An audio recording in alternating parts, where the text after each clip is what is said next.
ব্যক্তি তার পোষা ঘোড়ার সঙ্গে খেলছিলেন। হঠাৎ কানে আসে এক কর্ষ গর্জনের শব্দ।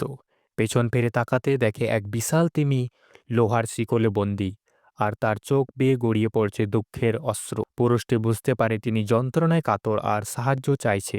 নাকের ভেতরটা খুব দুর্গন্ধময় হলেও সে ঘোড়ার সাহায্যে তিমির নাকে চুলকানি সৃষ্টি করতে থাকে। শেষ পর্যন্ত তিমি এক বিশাল হাঁচি দেয়, হাঁচিতে ভেঙে যায় লোহার শিকল আর শিকলটি ছিটকে বাইরে এসে পড়ে। তিমিটি অবশেষে মুক্তি পায়। কৃতজ্ঞতা স্বরূপে সে একটি জাদুকরী আংটি পুরুষটির কাছে পাঠায় এক কাঁকড়ার মাধ্যমে।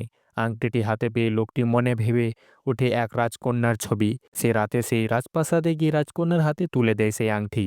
কিন্তু এই দৃশ্য রাজা দেখে ফেলে আর সঙ্গে সঙ্গে লোকটিকে ধরে ফুটন্ত গরম পানিতে ফেলে দেয়। আর পরের মুহূর্তে পুরুষটি জাদুর বলে ঘেরা অবস্থায় উঠে আসে। পরে রাজকীয় পোশাক, রাজা এটা দেখে লোভে পড়ে যায়। সতর্ক বার্তা আগ্রহ করে নিজের ঝাঁপ দেওয়া ফুটন্ত জলে। পরের মুহূর্তে সে বিশাল এক ফেনার মধ্যে